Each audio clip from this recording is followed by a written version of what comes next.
Até onde vale a pena para se ganhar um debate? Será que vale a pena a gente abrir mão dos nossos princípios? Será que vale a pena a gente abrir mão daquilo que a gente acredita ou daquilo que é verdadeiro em prol de ganhar na argumentação ou até mesmo de defender alguém? Eu quero conversar sobre isso com vocês, quero conversar sobre honestidade intelectual, sobre honestidade talvez de uma forma geral, e uma distinção entre talvez honestidade e lealdade. Será que elas são opostas em alguns momentos? Sim, talvez não, enfim. E eu quero usar isso a partir de um vídeo muito interessante que eu vi do Vitor Fontana, que é um teólogo que eu gosto muito, é um cara muito inteligente, mas o que mais me chama a atenção no Vitor, e eu acho que talvez isso seja até motivo de maior orgulho para ele do que sua própria inteligência, até mesmo baseado no vídeo que a gente vai assistir, que porque ele sempre foi um cara muito honesto nas suas análises, muito honesto na sua teologia, muito honesto nas suas dúvidas, até mesmo quando ele, na teoria, perdeu, ele continua sendo honesto. Isso realmente me chamou muita atenção desde quando eu conheço o canal dele e o acompanho por causa disso. E eu quero reagir a um vídeo que ele fez muito interessante. Então, vou colocar aqui para a gente começar a assistir o vídeo.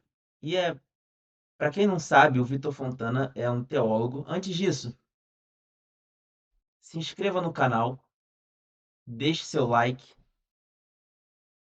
e comente aqui embaixo se você gostou ou não, tá, desse vídeo, sugestão de novos vídeos e deixe a sua opinião aqui também, tá? Então vamos lá. Para quem não sabe, Vitor Fontana é um teólogo e ele recentemente participou de alguns debates falando sobre temas teológicos, debate com padre, debate depois com um crítico da Bíblia, um cético crítico da Bíblia, e eu assisti, não tudo, mas parte desses dois debates que ele participou, e eu quero conversar em algo que eu vi na vida do Vitor, algo que ele fez e que eu acho muito interessante. Vamos lá. Fazer com que esse livro se torne a fonte e a origem de uma transformação sobrenatural, de quantas vidas forem possíveis serem transformadas. Fazer com que o conteúdo desse livro, ao ser proclamado, faça com que pessoas deixem de ser ruins e se tornem pessoas boas, e mais do que isso. Fazer com que a mensagem central desse livro invada o espaço público com um amor avassalador, arrebatador, que, sem arrepia pelos, mas mais do que tudo, muda o âmago do ser. Queima dos ossos até a pele. E é por isso. É por isso que eu odeio debates. É por isso que eu acho que eles não funcionam. E é por isso que eu perco debates. Talvez porque eu seja ruim no ao vivo também. Aqui tá chegando o ponto. Mas porque eu acredito em perder debates para ganhar pessoas. Olá. Eu sou o Sr. Fontana. Bom, tá quase no meio do vídeo aqui, né? E depois vocês podem assistir completo, é um vídeo bem legal, eu assisti tudo. Mas assim, ele fala aqui, né? Ele traz uma motivação religiosa, dá para ver que ele está bem emocionado, porque ele está falando ali com a emoção, né? Tem toda uma questão espiritual, né? A espiritualidade dele está em jogo. E eu acabo que, enquanto cristão, me identifico com ele, mas eu quero colocar isso de uma forma mais ampla, porque ele fala assim, né? Que ele está mais preocupado, ele não está preocupado em ganhar debate, ele está preocupado em passar uma mensagem através desse debate, talvez seja por isso que ele perca. E isso é muito interessante, porque quando a gente está falando de debate, a gente está falando sobre, acima de tudo, uma ânsia de ganhar, sobre uma ânsia de impor o seu argumento acima do outro. E isso é algo muito interessante, porque eu tenho percebido que, vou colocar enquanto Brasil, né, mas a gente pode estender isso para outros lugares também, a gente tem visto pessoas abrindo mão de praticamente tudo em prol de vencer a argumentação. A gente vê pessoas abrindo mão de princípios, de valores, abrindo mão da verdade, abrindo mão do óbvio ou daquilo que é claramente verdadeiro, negando em prol de vencer, em prol de ganhar num argumento. E é interessante porque a pessoa muitas vezes ela vê outra pessoa inimigo politicamente, ideologicamente dela, adversário dela tá num outro aspecto, e ela olha assim e fala: "Tá vendo? Essa pessoa mente. Essa pessoa tá deturpando a verdade". E aí corta para ela fazendo a mesma coisa num outro contexto. E isso tá cheio. Isso tá cheio nos debates brasileiros em todas as áreas. E eu sou um aficionado, eu já fui mais, hoje eu confesso que eu perdi a paciência, mas eu só assisto de pessoas que eu gosto muito, como o Vitor, por exemplo, ou de temas que me interessam, mas assim, em algum determinado momento da minha vida eu gostei muito de assistir debate. E não para aprender. Eu sempre gostei da confusão, da treta e ver aquelas briguinhas rolando, achei isso divertido. E é válido para o entretenimento, mas no final das contas é tudo isso. É tudo o que você consegue gerar numa situação como essa, entretenimento. Porque e assistindo muitos debates, como eu já assisti na minha vida, você percebe que no âmbito religioso, no âmbito político, acadêmico, isso é cada vez mais comum. Pessoas que sabem a verdade, mas deixa eu esconder essa verdade. Deixa eu deixar ela quietinha aqui. Deixa eu fingir que ela não existe, porque eu preciso ganhar um argumento. Eu preciso ganhar esse debate, eu preciso ganhar do meu adversário, do meu oponente. E eu assisti o debate do Vitor Fontana, os recentes que ele fez, ou parte desse debate, não vi tudo, que eram longos. Mas especialmente o último, era muito interessante porque o Vitor Fontana, ele em determinados momentos, ele talvez seja um dos motivos que fez ele perder o debate. Ele, tipo assim, dava a corda pro adversário dele vir e puxar.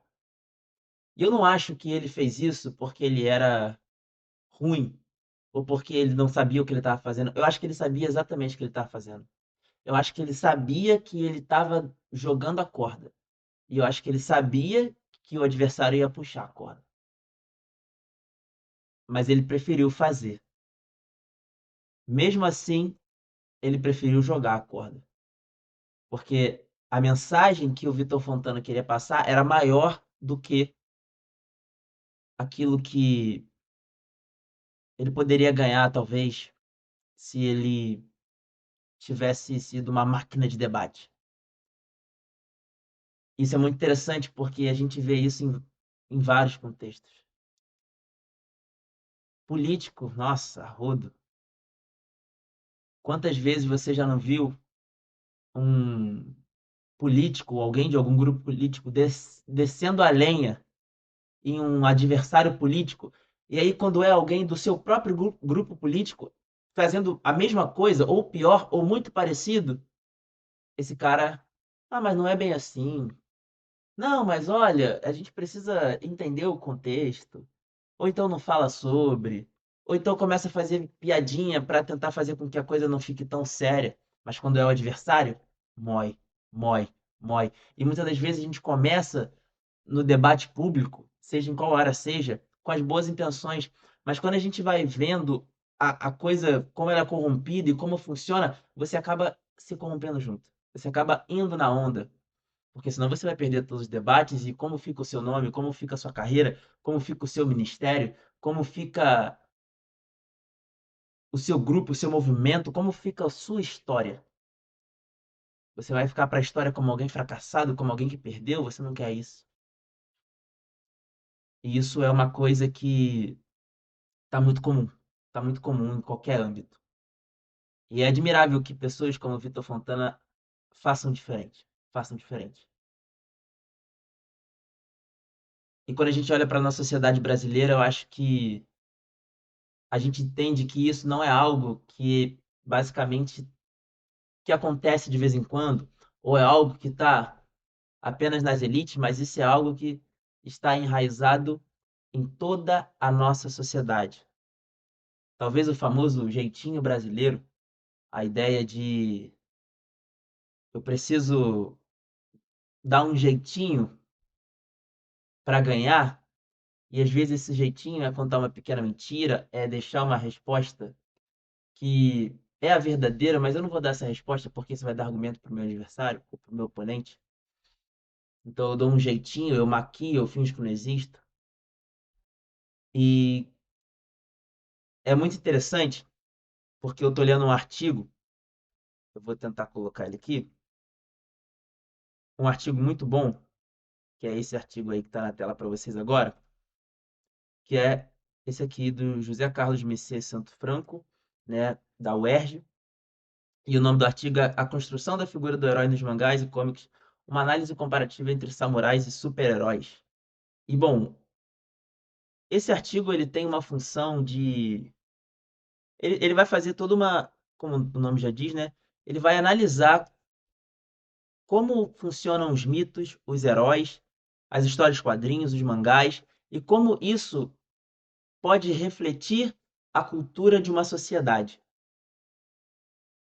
E eu acho que eu consigo, talvez, pegar o argumento dele aqui e esticar esse argumento do mito, do herói.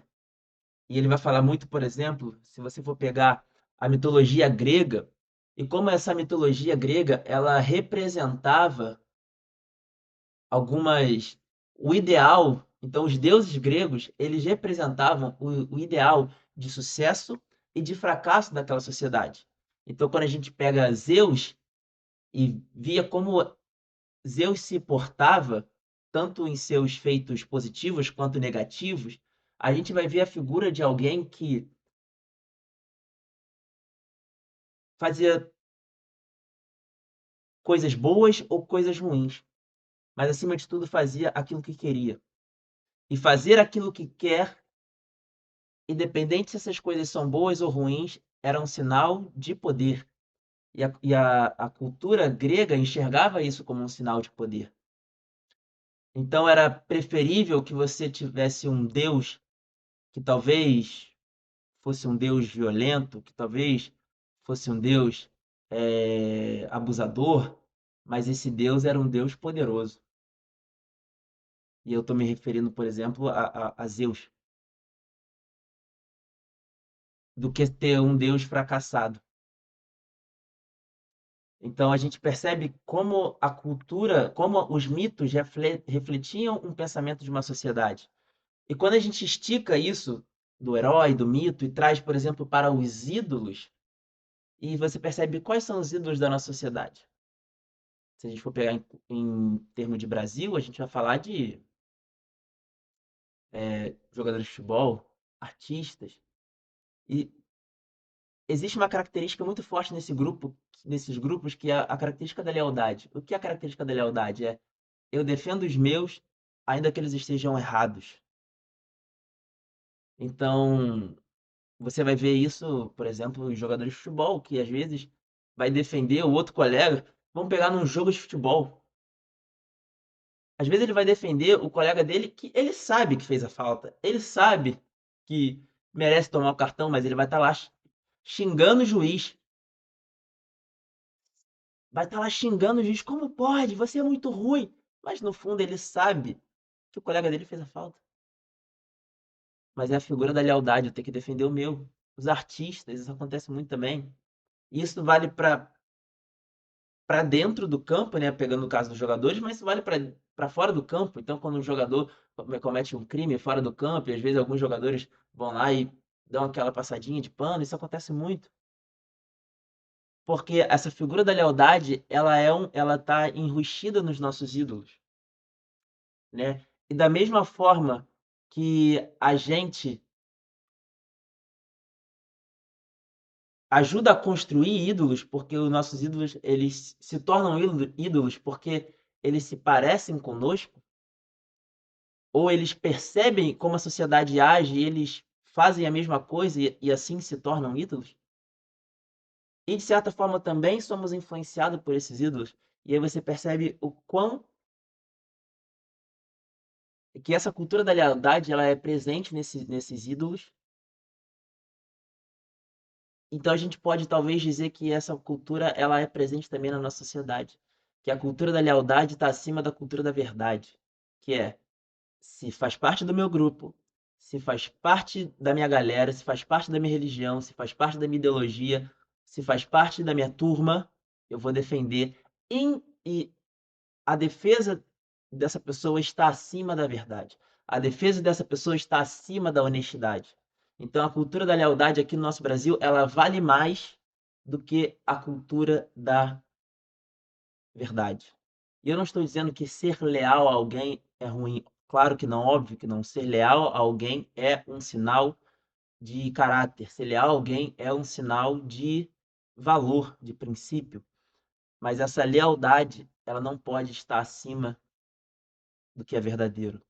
Ela não pode estar acima do princípio. Ela não pode estar acima de um valor maior e, na minha visão, transcendental, que é a virtude da verdade, a virtude do que é honesto. Então, a gente consegue perceber isso, e aí eu vou voltar aqui para mim, e a gente consegue perceber isso muito claro na nossa sociedade. Essa cultura da lealdade acima da cultura da honestidade, da verdade. E enquanto alguém que pretende, que está começando na academia, desenvolver alguns projetos, e que pretende construir uma carreira acadêmica, né, é um desafio para mim. E que talvez algum dia, se Deus permitir, esse canal ganhe algum tipo de relevância. Essa cultura da, da lealdade versus a cultura da verdade também vai ser um dilema ainda maior do que o que eu já tenho hoje. E esse vídeo do Vitor Fontana falou muito comigo, porque eu sempre tive esse dilema. Eu sempre tive esse dilema de ser um cara que tem um amigo meu contra alguém que eu talvez nem goste, ou talvez não conheça, ou não tenha muito apreço, mas se o meu amigo estiver errado na história, eu vou defender, vou falar, olha, cara, eu sou teu amigo e eu nem sou muito fã desse cara, mas nesse caso em específico, você tá errado. E eu nunca achei que isso era um tipo de, como posso dizer, algo, digamos assim, 100% bom. Eu sempre achei que eu falei assim, cara, talvez eu devesse ser leal, sabe? E isso me fez talvez perder algumas coisas, talvez por ser mais verdadeiro do que leal. Então, esse sempre foi um dilema que eu carreguei. Mas, e como eu digo, eu não estou fazendo aqui a verdade doa quem doer. Não é isso, não é isso que eu estou falando, tá? Não é desse tipo de verdade, é uma verdade que tá ali só para jogar na cara. Não é sobre isso que eu estou falando. Mas eu estou falando sobre uma cultura da lealdade e uma cultura que está na academia, que está nos debates públicos brasileiros, na política, nos debates acadêmicos, né? E que faz mal. Faz mal porque a verdade ela vai ficando em segundo, terceiro, em quarto, quinto plano. Então, e o Vitor Fontana perdeu o debate, perdeu os debates, entre aspas, mas ele manteve a sua honestidade e a sua verdade. E isso tem um grande valor para alguns, pessoalmente para mim. Quem sabe um dia talvez a nossa sociedade consiga mudar isso. Bem, o vídeo de hoje foi esse, tá? Eu não vou reagir mais ao vídeo, assistam lá no canal do Vitor Fontana, muito bom, tem conteúdos teológicos muito legais, e esse vídeo é bem legal também, tem algumas histórias muito boas que ele conta, né? Mas eu vi esse vídeo e isso me levou a esses questionamentos, eu falei, vou compartilhar, porque talvez isso faça sentido para alguma pessoa, para alguém, né? E é isso, que a gente possa sempre colocar a verdade acima da nossa vontade de ganhar ou da nossa vontade de defender o que é nosso. E muitas das vezes, para fazer isso, a gente acaba abrindo mão de coisas que não deveríamos abrir mão. Então é isso, gente. Deixe seu like, se inscreva no canal, comente se você gostou ou não gostou desse vídeo, e deixe sua opinião também sobre o que você acha sobre tudo isso. E compartilha esse vídeo com seus amigos. Compartilha essa reflexão, talvez para seu pai, para sua mãe, para sua namorada, para o seu amigo. Se você gostou dessa reflexão, se você gostou disso, compartilha, tá bom? É isso, gente. Até mais. Fiquem com Deus e um abraço.